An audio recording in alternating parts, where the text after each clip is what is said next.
So it's 2021, the year of opportunity. Many are hoping that after the year we just had, that there will be opportunities and that we will thrive as a result of capitalising on them, and that we will have a much better year in 2021.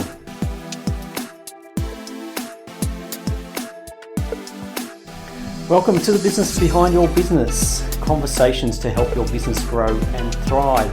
Hi, I'm Paul Sweeney, founder of Pretium Solutions, Chartered Accountants and Certified Business Advisors, hosting the Business Behind Your Business.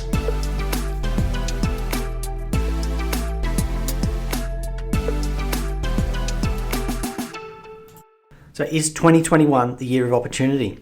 There's a growing momentum about this, and people are capitalising on opportunities, starting to think more about how they can improve the ways that they run their business or look for new opportunities, for new business opportunities to grow their profits, to grow their income. And we're seeing a lot more of those inquiries. So as an accountant and business advisor, I'm currently receiving an increased number of inquiries for people wanting to start new businesses or buy new businesses or just change the way they are operating to be more profitable. And it's a good time to do that. And the reason is that there are a lot of opportunities available. You know, some people are being forced to consider these opportunities because of different circumstances, and some people are considering them because they're out of work currently because of the COVID situation and retrenchments. But a lot of the inquiries we're getting are from people who are not out of work, that they're currently looking at the timing. The timing is right to capitalise on these opportunities, and the opportunities are being presented these days because, I think it's not so much that there's more opportunities available. I think that people are more aware of the opportunities that exist and are more prepared to make those changes right now to capitalise on them. So what do we mean when we talk about opportunity? There's a lot of different ways we can look at it, and people will come to this thinking different things. So, you can look up definitions of what an opportunity is, and a very quick search on Google, you'll come up with an opportunity is a set of circumstances that makes it possible to do something. So we have plenty of opportunities available to us. So opportunities exist. Right now we've got many opportunities available to us. It really depends on our mindset and how we're going to approach them. If we're going to capitalise on them, we need to have the right mindset, and we need to equip ourselves with the right tools and resources to give ourselves the best chance of success when we do grab hold of these opportunities and run with them. So opportunities exist. They're always there, but we're more aware of them at the moment. And many new opportunities have come about because of our current situation. COVID has created demand for many new industries. Some industries have changed, but this is a cycle that continually happens. So a lot of the industries that we had 2 years ago and a lot of the professions didn't exist 20 years ago. So it is a continual cycle. It's not something that's new specifically because of COVID, but COVID has made people more aware of it and highlighted it to us, that there are opportunities exist, and that the way we are doing things at the moment may not be the best thing for us. There is a book that I've been reading called Opportunity. It's by Eben Pagan, and a great way he describes opportunity, and he talks about creating opportunities about more than just thriving in an unstable, sometimes scary world. It's about becoming the best version of yourself and creating the life where you have all the opportunities you need to reach your full potential. To increase the quality and quantity of opportunity available, it's important to take on a series of mindsets that will positively change how you see yourself, how others see you, and how you see opportunity. Now, in the book, he's not just talking about business opportunities, but the same principles apply, and he does go into a lot of detail about how we can change our mindsets to be more willing to take on opportunities and access them. And we have this situation where some people see opportunities and others don't. Why do some people see more opportunity? And just pulling on that idea of the mindset, it is because of the mindset, how people approach it. So back in October, on one of our earlier episodes, we had Harry Nathu on the podcast, and we're discussing the concept of why your mindset's critical for both personal and business success. And Harry discussed how you can create a mindset of resilience, and he explained how this resilience can help you as a business owner to not only survive through crisis, but how you can both thrive now and beyond. So your mindset is really important. It helps us to see these opportunities, not just see them though, but how we respond to them and how we move forward and take advantage of them. So certainly some people have thrived in this COVID situation. Their businesses have thrived because they've grasped opportunities. They've jumped on them really quickly. Hand sanitizer, masks, facilities for working from home. So whether services to set up your home office or furniture or software, IT solutions have really thrived at this time. And there have been a lot of new businesses and some industries have been created as a result. And I've heard in many cases that these business owners that have jumped on these opportunities have been criticised by many for being too opportunistic or too greedy, capitalising on other people's, position or position of pain and suffering. And a lot of times that is where an opportunity will arise. People have a need, and you have a service or a product that meets that need that they're willing to buy. And look, if we take that out in context and look at it, that is the purpose of, well, not so much the purpose, but why businesses are successful. If you have a customer that has a need and you can supply a product or a service to them at a profit, then that's a business case. And unfortunately, we see a lot of businesses that don't have that business case. They don't have a product that people need to have. So the market for selling it is smaller. But regardless of how you look at these people that have acted on the opportunities, whether you're for them or against them or critical of them, one thing is very clear: they have taken advantage of the opportunities that exist. And in some cases, they have acted very, very quickly. They've been prepared to act, they've been willing to act, and they've equipped themselves with the tools, the resources, the contacts, so that they can act quickly and take advantage of opportunities when they arise.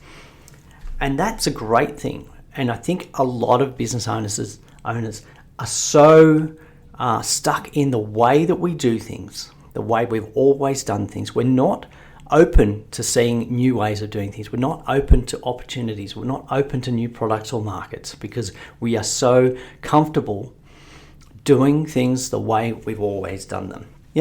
These opportunities are not limited purely to people that have acted on them. They're there.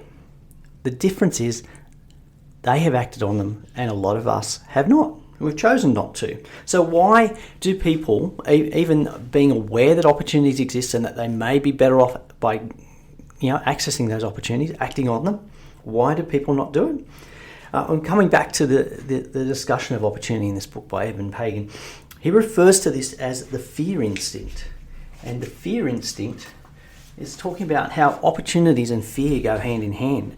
That as we discover and develop opportunities in our life, in our business, there's going to be risks and sometimes dangers involved. So we need to understand fear better, and we need to be able to embrace that and work with it rather than fighting with it and letting it restrict us. So when we're fearful, how we see opportunities changes to somebody that doesn't have that fear. Somebody that doesn't have that fear will dance. They'll celebrate the opportunity. They'll celebrate the change, and they'll accept it. They'll grasp it and run with it.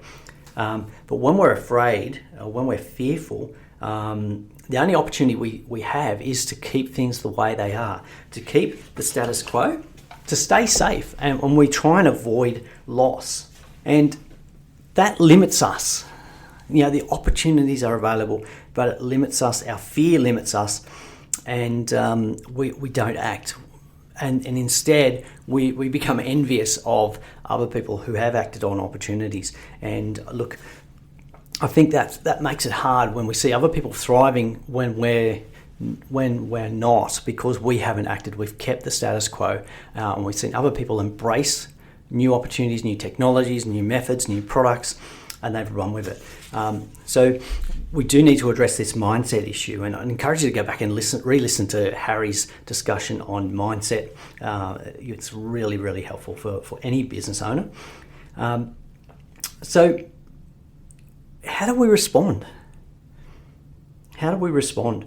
So there are a lot of opportunities available. Do we become fearful and just resist it and just stick to what we're doing at the moment and hope we can ride out the wave? Now, the problem with that is that if we are just staying where we are, then as other people move forward, we're going to be going backwards. So as our business stays where it is, we're going to lose market share.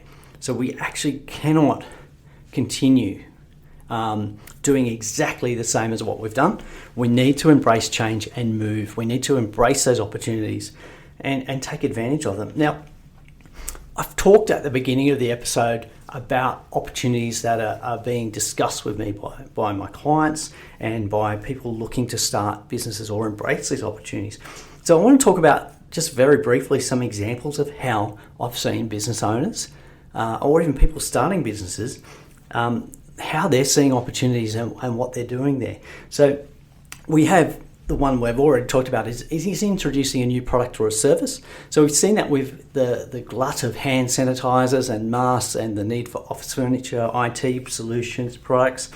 And we've seen online video conferencing really take off, whereas before, some people liked it, some people avoided it, whereas it really has taken off and a lot more people are using it. So those services have improved and there's been issues with them as well, but they've addressed those issues and we've moved forward. So there are opportunities for new products and services. And look, where we have an issue with lack of supply, so we have a lot of importing of products manufactured overseas, and what we've seen recently is issues with getting delivery of those products, issues with supply and delivery, and that has limited the ability to sell, because you can't sell something that you don't have. You can't sell a product that you don't have in stock. So what it's forced many business owners to do is to look at alternate supplies, and I know the Australian government is looking to encourage a resurgence of that light and medium manufacturing in Australia, and I think that's a good thing. So it will look at different supply methods. I was recently talking, we have actually a honey supplier, and because of the COVID situation and the inability to get some of their other merchandise supplied from overseas, they've turned to a local manufacturer, a local supplier, and they've been able to get same or similar products supplied, better quality, at a consistent price, and no delivery issues. So they've identified another supplier, a local supplier, so they're boosting their local industry. And as we boost our local industries, there's more money going around for people to invest in local businesses and support other local businesses to help those businesses grow and recover as well. So we're seeing a change in the way people are sourcing product at the moment. We've also seen changes in the way people deliver services. So an example here is a singing school, a music school. And this is fairly consistent, but what we've seen is that music lessons and singing traditionally are delivered face-to-face. And there was a resistance to doing it in any other way. Now, during COVID and with lockdown and the rules, they weren't able to deliver face-to-face lessons for a period. So they introduced a virtual or an online offering with video conferencing. Still one-to-one, still with high-quality teachers, and they were able to retain a lot of their students during that period. They were also able to bring in other students from different areas. So they were able to bring in students who possibly lived in areas that didn't have music teachers or singing teachers, and they provided access to those new clients, new customers, and they opened up a new market. So we've seen that happening, opening up new markets by changing the way that you deliver your services. And that's always a great thing, because if you're only looking at your local market, your number of potential customers is limited. But if you're able to expand that to a wider network, and this is what they've been able to do by offering virtual or video lessons, is to increase the number of potential customers. And they've actually been able to maintain their student numbers through this period, which is a fantastic result. And we see that as well. So also with the lockdown and not being able to physically provide services, we've had other clients that have introduced merchandising. Now, what that's meant though is not a totally new area for them, but they were already doing the design work as part of their service delivery, but they've provided a way for their customers to access their services, their artworks, but provided it in the form of t-shirts and other merchandise available to customers. So they've been able to provide an additional stream of income, which is a really good way to do it. So they're not actually creating a lot of new product, they're just, what we call repurposing, using that same product or the same idea and just making it available in different formats to their customers. So that's been good. So we've got new markets, we've got new products, new services, and changing the way we've delivered. So one of the other things we've seen a lot of clients do, a lot of business owners do, is actually assess how they actually operate their business. What is essential? So in many cases it's been changing the way they do things. So we've seen a lot of people go to working from home. So that's meant the need for physical office space has changed, physical equipment has changed, those facilities, people are using less transport. Those types of ways of delivering have changed.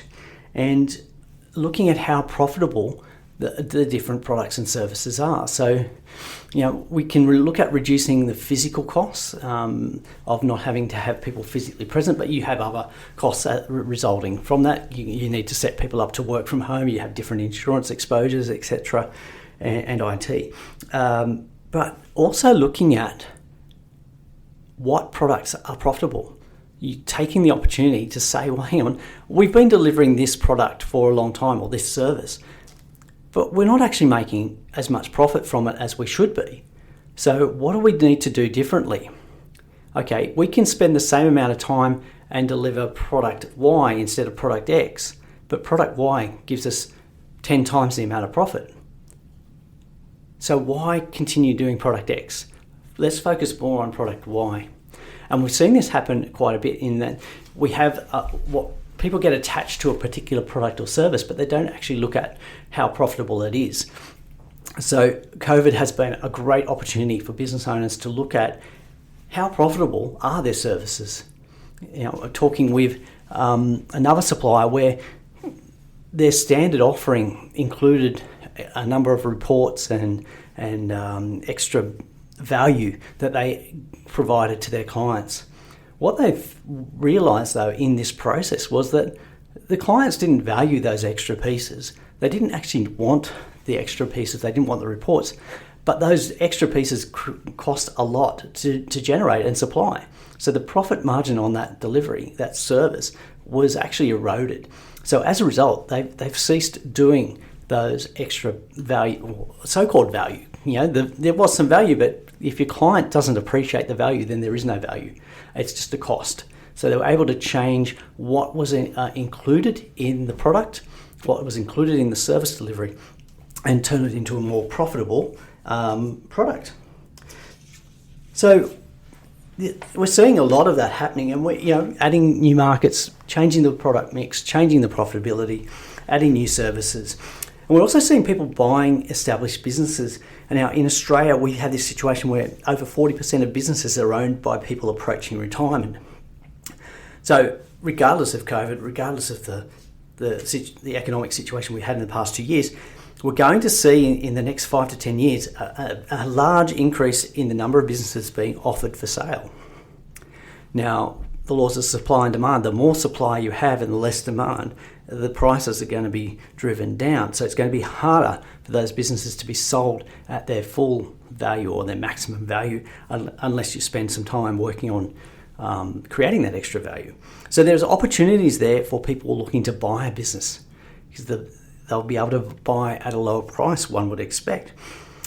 There's also some opportunities here because a lot of those business owners who are approaching retirement, rather than investing additional time and resources in re-engineering the business, working on the business, adding new products, services, changing the way they do things, They don't want to invest the time, money or resources in that.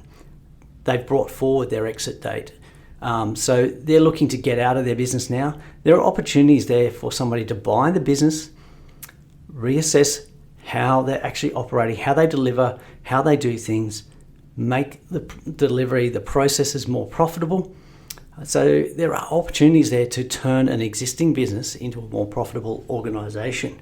And because people are looking to exit at the moment, there's opportunities to buy. And we're hearing that a lot from people, looking to buy businesses because there is value there. There is an opportunity. So I asked at the beginning, is 2021 the year of opportunity? I think the answer to that question is yes. It certainly is. Are there more opportunities? Well, maybe there are, but there certainly are opportunities. I think the key difference is that we're seeing that people are more open to opportunities and more open to embracing opportunities and running with them. Now, I'd like to know if you agree with me or not. It'd be good to get some feedback on this from you. So perhaps you can share what opportunities you see with your business, or whether you disagree with me completely. I'm happy to take your feedback on that. So what opportunities do you see for your business in 2021? So you could comment on our Facebook page. So jump onto in Facebook at the Business Behind Your Business, or on LinkedIn. You can connect with us on LinkedIn, or you can email podcast@thebusinessbehindyourbusiness.com. And look, if you want to connect with me on a personal level, you can connect with me on LinkedIn, Paul Sweeney Pretium, Pretium, or on Twitter, at Paul Sweeney PS. And look, welcome your feedback on this, and be interesting to know what opportunities you're seeing in your industries, your businesses, and how you've embraced those in the year that's just gone, and what you're planning to do in the year ahead. So hoping that you have a very successful 2021.